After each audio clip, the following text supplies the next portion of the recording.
আন যিখিনি ক্ৰেডিবল হিন্দু লিডাৰ আছে তেওঁলোকে এই 5 বছৰ বিজেপিত আহি যাব। মই যিটো কৈছিলোঁ হাৰি আহিব, হাৰাটোতো হৈ গ'ল কলিয়ালে। মানে মই যিটো ভৱিষ্যতবাণী কৰিছিলোঁ তাৰ দুটা পাৰ্ট আছে, যে প্ৰথম তেওঁ হাৰিব, তাৰপিছত আহিব। হাৰাটোতো মিলি গ'ল, আহাটো নিশ্চয় মিলি যাব। 5 বছৰটো দীঘলীয়া সময়। অখিল গগৈ অকণমান আগতে কৈছে যে কংগ্ৰেছৰ কাৰণে মুছলমান বিধায়কসকল ইলেক্টেড হৈ আছে, সেইটো ডাঙৰ প্ৰত্যাহ্বান হ'ব কংগ্ৰেছৰ কাৰণে। তেওঁ আগতেই বোলে কংগ্ৰেছক কৈছিলে, এনেকৈ ধৰণে প্ৰতিক্ৰিয়া দিছে। কি কৈছে? মুছলমান বিধায়কসকলৰ সংখ্যা গৈছে তেওঁলোকৰ আৰু এইটো এটা প্ৰত্যাহ্বান। তেওঁ মোকতো কোৱা নাই, মোৰ লগতো কথাই পাতি নাই। তেওঁ আপোনালোকক কোৱা কথা বেলেগ, মোৰ লগত কোৱা কথা বেলেগ। বৰ্তমান তেওঁ নিজৰ নিৰাপত্তাত ব্যস্ত আছে। এতিয়াতো তেওঁ পুলিচক ফোন কৰি আছে এস্কৰ্ট গাড়ীখন থাকিব লাগে বুলি। বৰ্তমান তেওঁ এইটো চিন্তাত আছে। অখিল গগৈ বৰ বেলেগ ধৰণৰ মানুহ। মোৰ আগত তেওঁ বেলেগ কথা পাতে, আপোনালোকৰ আগত বেলেগ কথা পাতে, কংগ্ৰেছৰ ওচৰত বেলেগ কথা পাতে। তেওঁৰ কথাবিলাক একে নহয়, তেওঁ বেলেগ বেলেগ কথা পাতি থাকে। তেওঁ কৈছে তিনি গগৈৰ কথা একেই বুলি কৈছে। নাজানো কিয় এস্কৰ্ট লাগে, আমিতো এস্কৰ্ট পাৰিলে এৰি দিয়াৰ মতলবত থাকো। তেওঁ এতিয়া IGPক কেছবিক ফোন কৰি আছে এস্কৰ্ট। কালিৰ কাৰণেতো মই এস্কৰ্টখন দি দিছিলোঁ। কালি তেওঁ এনেই হুলস্থুল লগাই দিলে যে কুশল দুৱৰীয়ে তেওঁক মাৰিব বুলি, মাৰিলে নেকি? তেওঁ হেডলাইনত থাকিবৰ কাৰণে কিবা কিবি কথা কৈ থাকে। যোৱাকালি তেওঁ কি পৰিৱেশ কৰি দিছিলে যে তেওঁক মাৰিবই, 3খন চিঠি লিখিলোঁ মই, এইবোৰ কৰি থকা নাছিল জানো? সৰু ল'ৰাটোৱে কিবা এটা কুটকুটাই থাকে। আৰু যেতিয়া একো কাম নাথাকে তেতিয়া তেওঁ তেওঁৰ একদম সন্মানীয় বৃদ্ধা মাতৃগৰাকী কষ্ট দিয়া আৰম্ভ কৰে। তেতিয়া বেলেগ একো নাথাকে, তেতিয়া আমাৰো একে বয়সৰ মা আছে, ইয়াত লৈ আহিব তাত লৈ আহিব, কষ্ট দি থাকে। মোৰ দেখিলেই বেয়া লাগে। লাষ্টত যেতিয়া একো কেইদিনমান একো কাম নাথাকে তেতিয়া সেইটো কামত লাগিব। এছেম্বলিত তেওঁ কথা কেতিয়া কয়? মইতো আজিলৈকে তেওঁক এছেম্বলিত কথা কোৱা শুনা নাই। তেওঁ আমি ৰাতিপুৱা তেওঁক পীযুষে ফোন কৰি দিয়ে যে দাদা আজি কষ্টত আছো, অলপ অখিলতা জমাই থব। তেওঁ জমাই থব। মইতো এছেম্বলিত কথা কোৱা তেওঁক কেতিয়াও শুনা নাই। পীযুষে যেনেকে কয় তেওঁ তেনেকে কৰি থাকে। কিন্তু মইতো আজিলৈকে কথা পতা শুনা নাই। ৰাতিপুৱা পীযুষৰ লগত কথা পাতে, আজিৰ ডাল হৈ থাকিব, আপুনিও জমাব, মুখ্যমন্ত্ৰী এনেকে ক'ব, তেওঁ তেনেকে কৰি থাকে। তেওঁতো কোনো চিৰিয়াছ কথা কিবা আজিলৈকে ভাষণ দিছে নেকি? 15 মিনিটৰ ভাষণ আজিলৈকে আপোনালোকে মোক কওক যে ৰাজ্যপালৰ ভাষণ বা বাজেট বক্তৃতাৰ ওপৰত তথ্য বা গোটেইখিনি গোটাই প্ৰমোদ গগৈয়ে যেনেকে শিৱসাগৰ বিধায়ক কোন আছিল প্ৰমোদ গগৈ ডাঙৰীয়াই যেনেকে বিধানসভাত ভাষণ দিছিলে তেনেকুৱা আজিলৈকে অখিল গগৈ এটাও ভাষণ দিছিল? ফট কৰি উঠিব, আকৌ হাঁহি দিব, আকৌ ওলাই যাব, আকৌ বহি দিব। তেওঁ এইবিলাক কৰি থাকে। তেওঁক চাই ভাল লাগে। সেইকাৰণে ময়ো তেওঁৰ সমষ্টিত কেম্পেইন কৰিব যোৱা নাইতো। তেওঁ মই এটা সমষ্টিতে হিন্দু প্ৰধান এটা সমষ্টিতে কেম্পেইন কৰিব যোৱা নাই, সেইটো হ'ল শিৱসাগৰ। বিধানসভাত তেওঁক প্ৰয়োজন আছে, নহ'লে ৰাস্তাত হুলস্থুল কৰি থাকিলেহেঁতেন 5 বছৰ। জিকাই আনিবতো নোৱাৰো। ভোটটোতো শিৱসাগৰৰ মানুহে দিছে, ভোট মইতো দিয়া নাই।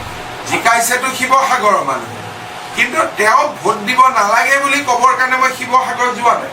আপোনাৰ আশীৰ্বাদটোতো দিয়া নাই যদি ইনডাইৰেক্টলি, আৰু কিন্তু তেওঁক নাথাকিলে ভাল নালাগিলে। বাকী দুই গগৈতকৈ অলপ গগৈ চতুৰ নেকি? অখিল গগৈ অলপ চতুৰ নেকি? বাকী দুই গগৈ ভাল লাগে।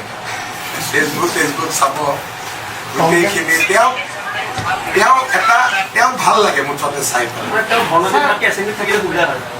তেওঁ এই 5 বছৰ যদি এছেম্বলিত নাথাকিলেহেঁতেন, এই অমুকত আন্দোলন তমুকত আন্দোলন এইবিলাক কৰি ঘূৰি ফুৰিলে। এতিয়া এছেম্বলিতে থাকিব, তেওঁ মনত ভাবে তেওঁ এটা এছেম্বলিত বহুত ডাঙৰ ভূমিকা পালন কৰে বুলি। ঠিক আছে, ভাবি থাকিলেও তেওঁ এছেম্বলিত থকাটো আমাৰ কাৰণে ভাল। এটা ভালো লাগি থাকে, এণ্টাৰটেইনমেণ্টো হৈ থাকে, আৰু বাহিৰত হুলস্থুল কৰাতকৈ এছেম্বলিতে কৰি থাকক যি কৰে। সেই সময়ত ভূপেন বৰা আৰু প্ৰদ্যুৎ বৰদলৈ সেই সময়ত এণ্ট্ৰি মাৰিও তেওঁলোকৰ যিটো সফলতা, সেই সফলতাটো আচলতে কেনেধৰণে সম্ভৱ? বিজেপিৰ সফলতা এইটো। তেওঁলোক যোগদান কৰাৰ সময়তে আপোনালোকে এইবিলাক কৰি আছিলে, কোনোবা জয়ন্ত দাস, কোনোবা মীৰা বৰঠাকুৰ, এইবিলাকতো আপোনালোকৰ খেলা আছিলে। কিন্তু মইতো প্ৰথমতে কৈছো যে প্ৰদ্যুৎ বৰদলৈ বহুত ভাল ভোট, কাৰণ মানুহে বিজেপিৰ চিম্বলটোত ভোট দিয়ে, ব্যক্তিক ভোট নিদিয়ে। সেইটো কাৰণে যোৱাবাৰো অমিয় ভূঞা যিমান ভোটত জিকিছিল, এইবাৰো ভূপেন বৰাই চেম টু চেম ভোটত।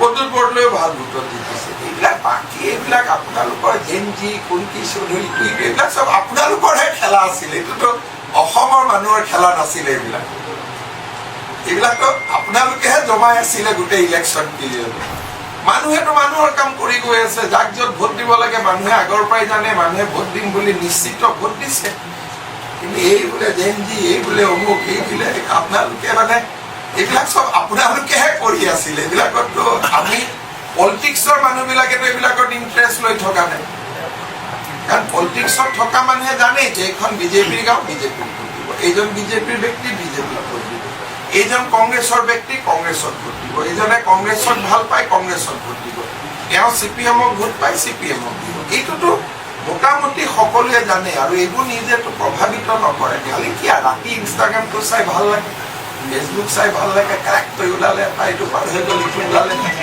ৰাতি মানুহৰ টোপনিবিলাক আজিকালি ইনষ্টাগ্ৰাম চাই থাকোঁতে সময় পাৰ হৈ যায় পলিটিকেল পাৰ্টিৰ মেনিফেষ্টোত কেতিয়াও ভূপেন হাজৰিকা জুবিন গাৰ্গ এইবিলাক উল্লেখ কৰিব নোৱাৰে এইটো কংগ্ৰেছক আজি এডভাইচ দিয়া মানুহ নাই কাৰণে এইবিলাক হৈছে আৰু কংগ্ৰেছৰ মানৱেন্দ্ৰ শৰ্মা কমপ্লেক্সতো চাবচোন ডাঙৰ কৰি জুবিন গাৰ্গৰ ফটো এখন তুলিছে কাৰ ফটো থব দিছে তৰুণ গগৈ ফটো কাৰণ পলিটিক্সত তৰুণ গগৈ আছে কাৰ ফটো থব লাগিছিল হিতেশ্বৰ শইকীয়াৰ ফটো কাৰ ফটো থব লাগিছিল গোপীনাথ বৰদলৈৰ ফটো পলিটিক্সৰ মানুহ তেওঁলোকে জুবিন গাৰ্গৰ ফটো তুলিছে ডাঙৰ কৰি তাৰমানে গোটেই ইছ্যুটোৱে আছিল যে কংগ্ৰেছৰ ভোট নাই জুবিনৰ ভোট লাগে আমাক তেওঁলোকে কি বুজাইছে যে আমাৰ ভোটটোত নাই গতিকে জুবিন অনুৰাগীসকলে আমাক ভোট হয়নে নহয় তেওঁলোকে ইলেকশ্যনৰ আগতেই স্বীকাৰ কৰি ল'লে যে কংগ্ৰেছৰ ভোটটোত নাই আমাৰ ভোট নাই আমি হাৰিম গতিকে জুবিন অনুৰাগীৰ ভোটখিনি আমাক দিয়ে এতিয়া জুবিন অনুৰাগীতো ময়ো কৰোঁ বিজেপিৰ মানুহবিলাকতো জুবিন অনুৰাগী মেক্সিমাম জুবিন অনুৰাগী বিজেপিত থকা মানুহবিলাকে কাৰণ কংগ্ৰেছত থকা মানুহবিলাকেতো মায়াবিনী আৰু দয়াবিনীৰ মাজততো পাৰ্থক্য নাজানে গতিকে কংগ্ৰেছৰ জুবিন অনুৰাগীখিনি হ'ল দয়াবিনী জুবিন অনুৰাগী আৰু বিজেপিৰ জুবিন অনুৰাগীখিনি হ'ল মায়াবিনীৰ জুবিন অনুৰাগী সেইকাৰণে তেওঁলোকে ক'লেইতো বিজেপিৰ মানুহখিনিয়ে তেওঁলোকক ভোট দি নিদিয়ে তেওঁলোকৰ গোটেই বস্তুটোৱে ভুল আছিল সেইকাৰণে প্ৰথম দিনাই মই কৈছিলোঁ যে এইটো এটা পাপ হৈ আছে কাৰণ জীৱনকালত কোন কংগ্ৰেছৰ মানুহক আপোনালোকে জুবিন গাৰ্গৰ লগত দেখিছে এইটোতো একদম এটা নিকৃষ্ট ৰাজনীতি চলি আছে নহয় যে জীয়াই থাকোঁতে জুবিনক গালি পাৰিলোঁ মৰাৰ পিছত আমি জুবিনৰ অনুৰাগী হ'লোঁ এইটোতো এটা বেয়া পলিটিক্স হৈ আছিলে নহয় আজিৰ পৰা শেষ হওক জুবিনে কৈ গ'ল পলিটিক্স নকৰিবা বন্ধু তেওঁলোকে পলিটিক্স কৰি আছে সেইকাৰণে জুবিনৰ জেনুইন অনুৰাগীখিনিয়েও এইবাৰ তেওঁলোকক ভোট নিদিয়ে মোৰ যিটো এছেছমেণ্ট ভুল শুদ্ধ আপোনালোকে জানে পৱন খেৰাই এতিয়া কি হ'ব এইটো কংগ্ৰেছটো কংগ্ৰেছ ৰখি বুলি হৈ আছে কাৰণ গোটেইকেইজন MLA-টো সেইটো লাইনত আছে এইটো কংগ্ৰেছ পিছত কি হয় বেলেগ কথা স্যাৰ পৱন খেৰা সহায় কৰিছে যিখন প্ৰেছ মিট আছিলে বিজেপিক যথেষ্ট সহায় মই ভাবোঁ যে যোৰহাটত গৌৰৱ গগৈৰ পৰাজয়ৰ এটা মূল কাৰণ সেই সাংবাদিক নহ'লে ইমান ভোটত তেওঁ নাহাৰিব নিজৰ ভোটতে মানে নিজৰ বুথতো হাৰিছে আৰু সাধাৰণতে কোনোবা বাহিৰৰ পৰা মানুহ আহি অসমীয়া জীয়াৰী বোৱাৰীৰ ওপৰত কথা ক'লে মানুহে ভাল নাপায় আৰু ময়ো যদি বেংগলত গৈ মমতা বেনাৰ্জীৰ ওপৰত পাৰ্চনেল এটেক কৰিলোহেঁতেন মোকো ভাল নাপালে কংগ্ৰেছত বৰ্তমান ৰাজনীতি কৰা বা অসমক বুজি পোৱা মানুহৰ সংখ্যা কম আজি আপোনালোকে চাওকচোন প্ৰিয়ংকা গান্ধী অহাৰ দিনা যদি প্ৰিয়ংকা গান্ধীয়ে প্ৰথম ভূপেন হাজৰিকাৰ সমাধিত গ'লহেঁতেন দ্বিতীয় শ্বহীদ বাকৰিত গ'লহেঁতেন তৃতীয় জুবিনৰ সমাধিত গ'লহেঁতেন তেওঁৰ পজিশ্যনটো কিমান ভাল হ'ল যেতিয়া অকল জুবিনৰ সমাধিত গ'ল এয়াৰপৰ্টলৈকে ৰাস্তা দি যাওঁতে শ্বহীদ বাকৰি আৰু ভূপেন হাজৰিকাৰ সমাধিটো ক্ৰছ কৰি গ'ল নোসোমালে লগে লগে প্ৰমাণ হৈ গ'ল যে এইটো ৰাজনীতি কৰাৰ কাৰণে তাক গৈছে এতিয়া মই যদি কংগ্ৰেছত থাকিলোহেঁতেন মই কি কৰিলোহেঁতেন যে প্ৰিয়ংকাজী প্ৰথম জুবিনৰ তাত যাম শ্বহীদ বাকৰিত যাম ভূপেন হাজৰিকাৰ কংগ্ৰেছত ৰাজনীতি জনা মানুহৰ সংখ্যা নাই কাৰণে এই সৰু সৰু কামবোৰ কৰে আৰু বুজাই লৈ নাযায় ৰৈ দিনালে ৰৈ কেতেকী জুবিন গাৰ্গ জুবিন মাৰ্গ এইবিলাক যে কৰি থাকিলে এইবিলাকত মানুহে বেয়া পায় একদম চিম্পল আছিল প্ৰিয়ংকা গান্ধী জুবিন গাৰ্গৰ তাত লৈ যাব লাগে জুবিনৰ সমাধি কোনো বেয়া কথা নহয় আহোঁতে শ্বহীদ বাকৰিটো এবাৰ সোমাব লাগিছিল আৰু ভূপেন হাজৰিকা জুবিন গাৰ্গ দুইজনেই আমাৰ হিয়াৰ আমত জুবিনৰ সমাধিত যদি গৈছে ভূপেন হাজৰিকাৰ সমাধিটো সোমাই যাব লাগিছিল বোলে মই আগত এবাৰ গৈছো তেতিয়া বেলেগ কথা প্ৰিয়ংকা গান্ধীয়ে কেতিয়াও ভূপেন হাজৰিকাৰ সমাধিত অহা নাই তেতিয়া বস্তুটো তেওঁলোকৰ কাৰণে ভাল হ'লহেঁতেন অন্তত মই ভাবিছিলো যে নাম নকওঁ আৰু যে আপোনালোকৰ ভিতৰে দুই এজন যি তেওঁলোকক সমৰ্থন কৰি আছে তেওঁলোকেও এই ভাল উপাধি উপদেশখিনি দিব পাৰিলে মানে তেওঁলোকেও কিবা কাৰণত মিছ কৰিছে উপদেষ্টাবিলাকো মিছ কৰিছে যিসকলে উপদেশ ডেইলি ফোনত দি আছিলে তেওঁলোকেও কৰবাত মিছ কৰিছে মই ভাবা চিম্পল কথা ৰাস্তাটো একেটাই আছিলে ন সোণাপুৰত গ'ল শ্বহীদ বাকৰিত গ'ল এয়াৰপৰ্টত যাওঁতে ভূপেন হাজৰিকা দিন কিমান ধুনীয়া হেডলাইন হ'লহেঁতেন আপোনালোকে চিন্তা কৰকচোন তেতিয়া মই যদি ক'লোহেঁতেন জুবিনৰ সমাধিত গৈ এওঁলোকে ৰাজনীতি কৰিছে তেতিয়া আপোনালোকে মোক ক'লেহেঁতেন ক'ত জুবিনৰ সমাধিত গৈছে তেওঁতো ভূপেন হাজৰিকা তাতো গৈছে আপুনি কিয় কৈছে ৰাজনীতি কৰা তাৰমানে কংগ্ৰেছক এই সামান্য পৰামৰ্শখিনি ধৰক মই এতিয়া যদি আমাৰ বিজেপিৰ কোনোবা মুখ্যমন্ত্ৰী শপত ল'ব মই কি পৰামৰ্শ দিম যে শ্বহীদ বাকৰিত যাব ভূপেন হাজৰিকাৰ সমাধিত যাব জুবিন গাৰ্গৰ সমাধিত যাব তাতে অসমীয়া মানুহে ভাবে যে ইয়াত পলিটিক্স নাই শ্ৰদ্ধা জনাব হৈছে গোপীনাথ বৰদলৈৰ সমাধিত যাব কংগ্ৰেছৰে প্ৰেচিডেণ্ট ইমান ধুনীয়াকৈ গোপীনাথ বৰদলৈৰ সমাধি হৈছে কোনোতো নাযায় তাতে গতিকে মানুহে বুজি পাই গ'ল যে গোটেই পলিটিক্সটো দয়াবিনী পলিটিক্স সেইকাৰণে আৰু ইয়াত অলপ চলপ আপোনালোকেও ইনস্পায়াৰ কৰি দিয়ে তেওঁলোকক আপোনালোকেও বহুত সহায় কৰিলে আমাক নিজ ডাইৰেক্ট কৰাত আপোনালোকৰো দুই এজনৰ বহুত ভূমিকা আছে আপোনালোককো ধন্যবাদ জনাইছোঁ সেইকাৰণে কালি প্ৰতিদিনৰ নামটো লওঁতে মই নমস্কাৰ কৰি লৈছোঁ অন্যদিনত এনেকৈ লওঁ যোৱাকালি মই দেখিছে মই নমস্কাৰ কৰি লৈছোঁ তাৰমানে অন্তৰত কৃতজ্ঞতা এটাও আছে যে তেওঁলোকক ভুল ৰাস্তা দেখুওৱা প্ৰতিদিনেও এটা বিশিষ্ট ভূমিকা পালন কৰিছে সেইকাৰণে যোৱাকালি মই লক্ষ্য কৰিছে নাই জানো যোৱাকালি মই প্ৰতিদিনৰ নামটো লওঁতে এটা বাবা হয় নহয় মই নমস্কাৰ এটা দি লৈছোঁ কাৰণ আমাৰ জিকোৱা এটা বহুত ডাঙৰ ভূমিকা প্ৰতিদিন লাভ কৰিছে শেষৰ ফালে DYও আমাক বহুত সহায় কৰিছে যেতিয়া ৰিণিকীৰ সেন্দুৰক ধৰি দিলে এইটো DY আমাক তেজপুৰ বা এই চিটখিনি জিকোৱা DYও আমাক বহুত সহায় কৰিছে কোনোবা চেনেলে কৰবাৰ সেন্দুৰৰ কথা কৈ দিয়ে